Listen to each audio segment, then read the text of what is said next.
Today in the fundamental of horticulture उद्यानिकी के मूल सिद्धांत में मैं आपको horticulture and botanical classification of plants के बारे में बताने जा रहा हूँ। जैसे कि आप लोग जानते हैं किसी पौधे की तरफ संकेत करने या उनको पुकारने के लिए उनका नामकरण करना बहुत ही आवश्यक है, क्योंकि बिना नाम के हम पौधों के बारे में पौधों की पहचान करना कठिन हो जाएगा। और जैसे भाषाओं की विभिन्नता के आधार पर किसी पेड़ को विभिन्न स्थानों पर विभिन्न नामों से पुकारा जाता है, यहाँ तक कि किसी पेड़ की एक ही जात के नाम में विभिन्न स्थानों पर विभिन्नता पाई जाती है। जैसे अमरूद को बंगला में भाषा में प्यारा तथा कनाडी में जामा फल कहा जाता है, तथा केले की एक ही जात को दक्षिण भारत में पूवन, मुंबई में लाल वेलची तथा बंगाल में चंपा के नाम से पुकारते हैं। पौधों के पुराने नामकरण में कठिनाइयों एवं बुराइयों का अनुभव होने पर इनको वानस्पतिक नाम दिए गए हैं, जो कि समस्त संसार में तथा विभिन्न भाषाओं में एक ही प्रकार से बोले जाते हैं। प्रत्येक वानस्पतिक नाम दो हिस्सों में बटा होता है, जीनस एंड स्पीसीज। जीनस का पहला शब्द हमेशा बड़े अक्षर से लिखा जाता है तथा स्पीसीज छोटे अक्षर से। पौधों को समूह में बांटने एवं उनके नामकरण को सर्वप्रथम करने वाला वैज्ञानिक कार्ल ओन लिनी था, जो कि 1717 से 1778 ईस्वी तक उसका वर्चस्व था। सभी नाम लैटिन या ग्रीक भाषा में दिए गए थे।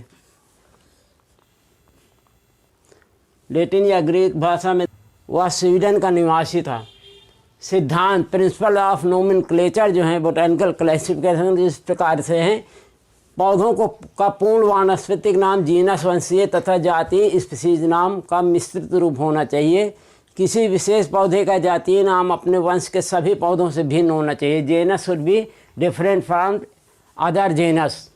नेक्स्ट, किसी पौधे का वंशीय नाम सबसे आगे बड़े अक्षर से तथा जातीय नाम बाद में छोटे अक्षर से लिखना चाहिए। प्रत्येक पौधे की विभिन्न जातियों के लिए एक ही वंशीय नाम लिखा जाना चाहिए।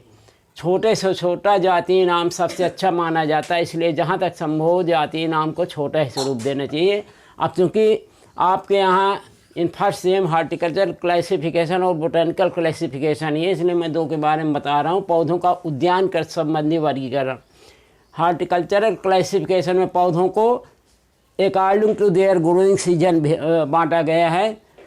उद्यान का वर्गीकरण पौधों के उगने तथा वृद्धि के अनुसार their growing and growth they are divided into different groups such as annual plants. एक वर्षीय पौधे वो पौधे होते हैं जो अपनी life cycle mean from sowing to harvesting of the seed. बीज बोने से बीज उत्पादन के समय तक का जो अंतराल होता है उसे हम जीवन चक्र कहते हैं।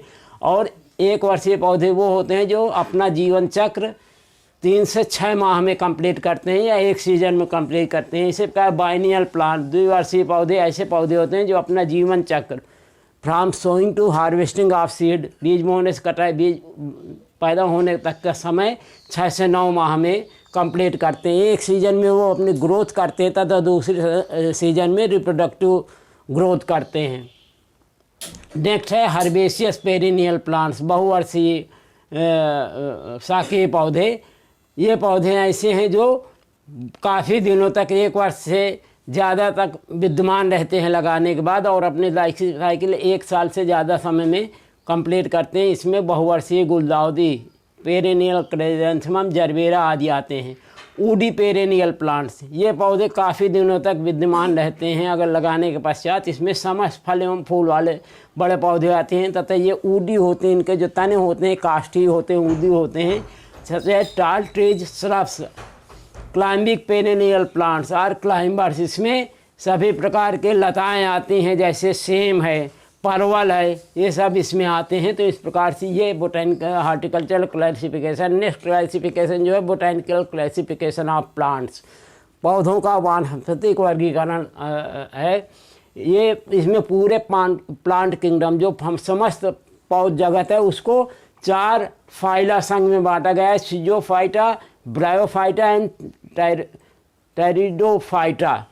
इसके बाद टेरिडोफाइटा को निम्न वर्गों में विभाजित किया है। फिलसिनी फर्न्स, इसमें फर्न्स आते हैं। जिम्नोस्पर्मी, इसमें गिंको कोनिफर्स आते हैं, एंड एंजियोस्पर्मी फ्लावरिंग प्लांट्स, इसमें जो फ्लावरिंग प्लांट्स हैं वो आते हैं। इसके बाद इसको दो सब क्लास, दो उपवर्गों में बांटा गया है, जैसे मोनोकाटिलेडन्स एंड डाइकाटिलेडन्स, एक बीज पत्री और द्विबीजपत्री पौधे। Base on the presence of cotyledon, बीज पत्र जो निकलते हैं इसमें एक निकलता है, इसमें दो निकलते हैं, जैसे इसमें चना वगैरह, इसमें गेहूं है। ये दोनों उपवर्ग पुनः ऑर्डर्स में, ऑर्डर फैमिलीज में, फैमिली जेंडा में, जेंडा स्पीसीज में विभाजित किए जाते हैं। स्पीसीज एक मौलिक इकाई है जो कुछ पौधों के एक समूह के लिए संकेत की जाती है। प्रकृति में एक स्पीसीज से में प्रत्येक पौधे एक दूसरे से स्वतंत्र रूप से प्रजनन करते रहते हैं। जैसे कि आप जानते हैं स्पीसीज में कोई बाउंडेशन नहीं होता, उसमें sexual pollination and reproduction takes place होता है, नेचुरल। लेकिन दूसरी स्पीसीज के पौधे से आंतरिक वाहकृत तथा उत्पत्ति विषयक विषमताओं के कारण प्रजनन करने में असमर्थ होते हैं। स्पीसीज को बीज द्वारा उत्पन्न करना संभव है, लेकिन इसको अलैंगिक प्रसारण द्वारा प्रतिपादित किया जाता है। एक स्पीसीज द्वारा उत्पन्न पौधे आपस में बनावट एवं अनुकूलता में एक समान नहीं होंगे। उनमें निश्चित रूप से ड्यू टू आप लोग जानते हैं मियोसिस डिवीजन होता है, इस प्रकार से उनकी जो फेनोटाइप और जीनोटाइप उसमें परिवर्तन हो जाता है। अतः स्पीसीज को की भिन्नता को संपूर्ण रूप से जानने के लिए व्यक्ति विशेष को पौधे के सभी लक्षणों एवं हिस्सों का अध्ययन करना चाहिए। स्पीसीज को भौगोलिक स्थिति के आधार पर उपवर्गों में विभक्त कर दिया जाता है, जिनको बोटैनिकल वैरायटी कहते हैं। प्राकृतिक रूप से पैदा होने वाले पौधों के उपविभाजन का प्रबंध भी नियम के अंदर है, जिसके आधार पर स्पीसीज के अंदर सब स्पीसीज तथा वैरायटी के सब वैरायटी फार्म्स व्यक्ति विशेष इंडिविजुअल इत्यादि में बांटा जा सकता है। तो आप ये समझिए कि बोटैनिकल क्लासिफिकेशन इंटरनेशनल एक पद्धति है, सिस्टम है, जिसके अंदर आप यहाँ जो प्लांट का नाम होगा वही अदर कंट्रीज में होगा, तो इसमें साइंटिफिक स्टडी करने में बहुत आराम रहता है। जैसे गुआवा है, गुआवा का नाम सीडियम गुजावा है, तो ये जो इंडिया में होगा वही अमेरिका में होगा। तो इस प्रकार से इसमें आपका जो कन्वर्सेशन है, आदान प्रदान है वैज्ञानिकों के बीच, करने में आसानी होगी। तो इस प्रकार से लोकल नेम के साथ साथ जो वैज्ञानिक नाम है उनके बारे में एक अच्छे स्टूडेंट को जानने की आवश्यकता होती, तभी वो आगे फॉलो कर आगे अपनी स्टडी को अच्छे ढंग से करें। इसलिए आप लोगों को ये जानना चाहिए कि किस पौधे का या किस फल का क्या बोटैनिकल नेम है। Thank you very much. I request you to please like and subscribe my channel.